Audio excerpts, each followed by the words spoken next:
A Trip to Woodland, retold by Jane and Sarah Brearley. Illustrations by Tony Wolfe.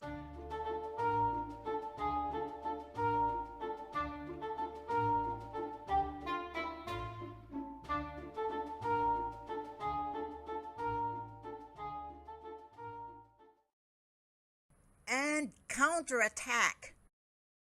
It was the elf Vinegar who woke Crocus next morning. "I know it's not allowed," he said, "but I went for a ride on Unicorn. While I was flying over the mountains, I saw something green on a rock ledge, down in a crevice. It was Franz and his dragon." "Really?" cried Crocus excitedly. "Wake up the village. We'll take those two by surprise, and then we'll see what Master Franz has to say for himself."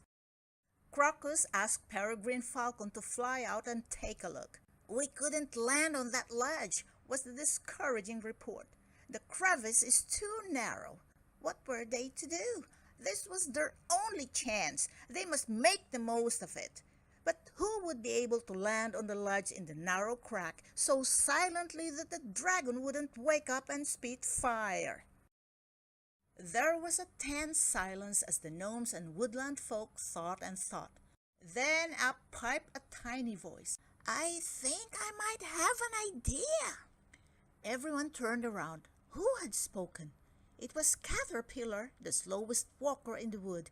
Even Snail went faster. Said Caterpillar, feeling rather shy with all those eyes staring at her. "I've always wanted to be a parachutist," she said.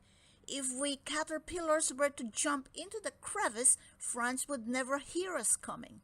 Would Unicorn carry us?" There was a stunned silence.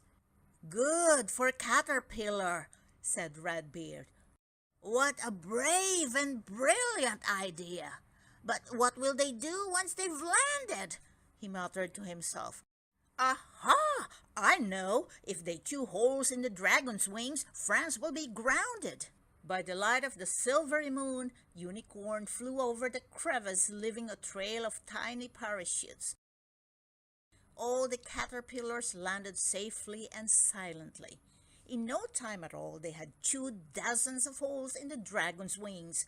Dragodad felt nothing, of course, because these weren't really his wings. When the effects of the volcano moss wore off, his wings would disappear. By daybreak, the caterpillars were finished. They folded their parachutes neatly and began to crawl down the mountain. "How proud I am," said Caterpillar to herself. "I don't care if it takes a month to climb down the mountain." When Franz awoke and saw the holes, he guessed what had happened. "Get a move on, you dolt," he said, kicking Dragodad. "I can't fly with holes in my wings," exclaimed Dragodad. "Think of my wife and children."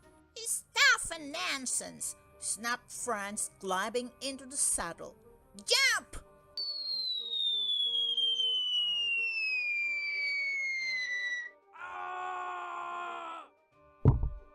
Of course, they dropped like sacks of mashed potatoes, landing with a plop that wasn't nearly so hard as you might imagine.